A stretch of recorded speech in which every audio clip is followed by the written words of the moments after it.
Good morning. Good day. I just wanted to quickly come in to talk a little bit about depression and the symptoms of depression. This month uh, is recognizing mental health in adolescents and youth. Um, and it's very prevalent, even though people don't see it. And sometimes they don't see it until there's an actual suicide attempt. So, being aware of certain symptoms that may show up, and some symptoms that are not as common, and people don't realize that it's there, that is existent. So, I just want to kind of elaborate a little bit on that.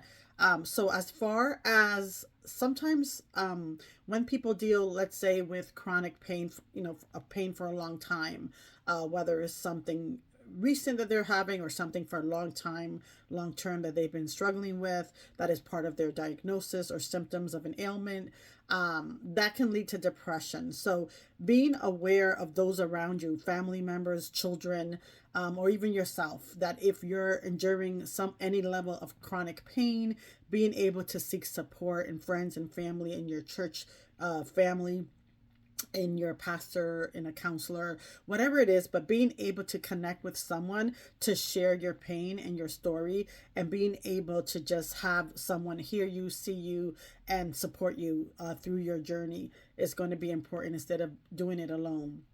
Because the opposite of depression is connection. So being able to connect with people. The other one is the sense that you're losing interest. Things that you used to have interest in, you no longer have interest in. Things you used to enjoy, you no longer enjoy. Um, just whatever you used to do, you stop doing. There could be a level of social withdrawal, where maybe you socialized a lot before or you talked to people before, and now you just don't feel it, don't want to, and either stay in your room often or begin to isolate, or begin to kind of just put off the lights and just like, sitting in darkness, and not because there's a light sensitivity, just because you just want to kind of put off the light of the world type of thing. Basically, just losing that spark that maybe you once had and no longer have. So, if you begin to see any changes in any of your friends and family, anyone that's close to you, any of your loved ones, that you begin to see they no longer want to join or participate in something they used to want to do. They're not really going out. They don't want to attend any event, but they used to attend all events. Again, you want to see the change, not something that, someone, just doesn't like it, but just that before they used to and now they don't. So you want to see that change. Any changes in eating and appetite. Sometimes people lose appetite. Some people increase appetite. Maybe they're eating more than they used to, or they're eating less than they used to. You want to be able to notice those things. Any particular changes in sleeping patterns. So, whether someone is restless, tosses and turns, and can't fall asleep, or they have trouble falling asleep overall, or even waking up in the middle of the night. Again, these can be based on other diagnoses, but you want to just be aware of what's happening, that something is happening, and not just let it go. Sometimes brain fog or difficulty concentrating, while that can be due to like things like ADHD or other things, it also could be an issue in depression. So being aware as, this as one of the symptoms as well.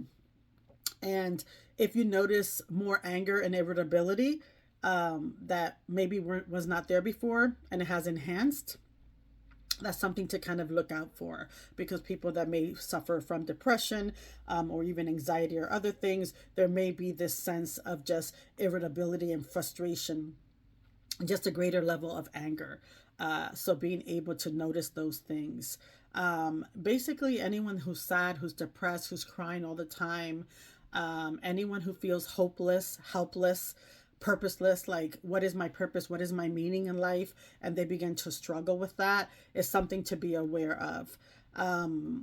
Sometimes people have skin conditions, they're itching or scratching a lot.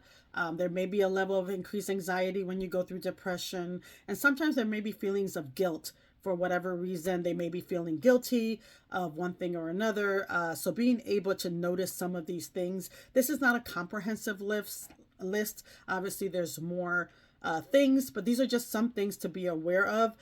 If you see them in your family and friends, just be there, be able to hear whoever is going through this, be able to see them and just be able to be there for them, be present and actively listen to what they're going through or what they are willing to share. And sometimes it might not be that they're willing to share anything, but just be with them, just be present, just be next to them, just be able to hold their hands or give them a hug or an embrace, or just let them know that you're there whenever they want to speak. So not pushing anything, but just truly, truly being present, being a friend, being that support person. And I just encourage you to continue to encourage each other. If you see someone alone, if you see someone standing or sitting alone, someone that tends to be alone, while some people may like to be alone for different reasons, but you definitely want to just seek out and, these people and be able to speak with them, be able to just see them, that they're noticed, that we're here. If you need us to be here, we're here. If you need someone to listen to you, and not diminish or dismiss what they're feeling, but just really being there and acknowledging it and not saying, things will get better. Sometimes we mean well with what we say, but it's not what the person needs. And what the person needs is just for someone to actively listen to what they're feeling, what their thoughts are, and just validate those moments, even, and help them through it. Obviously, we don't want the person to stay in that, but we just want the person to feel like they're being heard, that someone is actually understanding them, because most of the time, most people feel misunderstood.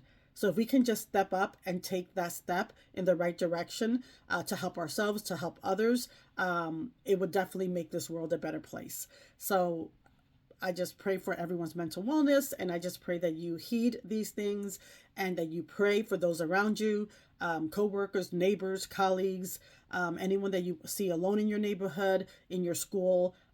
Just be able to touch base. And if you feel that anyone is in this place, talk to them, see if they can seek help, professional help, help from an adult, a parent, a pastor, whatever it is, but being able to make sure that they're not alone through this. The worst place that someone can be when they're dealing with depression is alone and isolated. So if you feel that you are in this place, I would suggest to do the opposite of what you're feeling, and that will motivate you to seek out. But definitely seek out someone. Don't be alone. Don't stay in your isolation, because that depression will go into a spiral and it would hit rock bottom. And that is where suicidal ideations begin to be established. So I pray for each and every one of you, and I pray that you take a step in the right direction for your mental wellness. So have a blessed day, have an amazing day, and take care.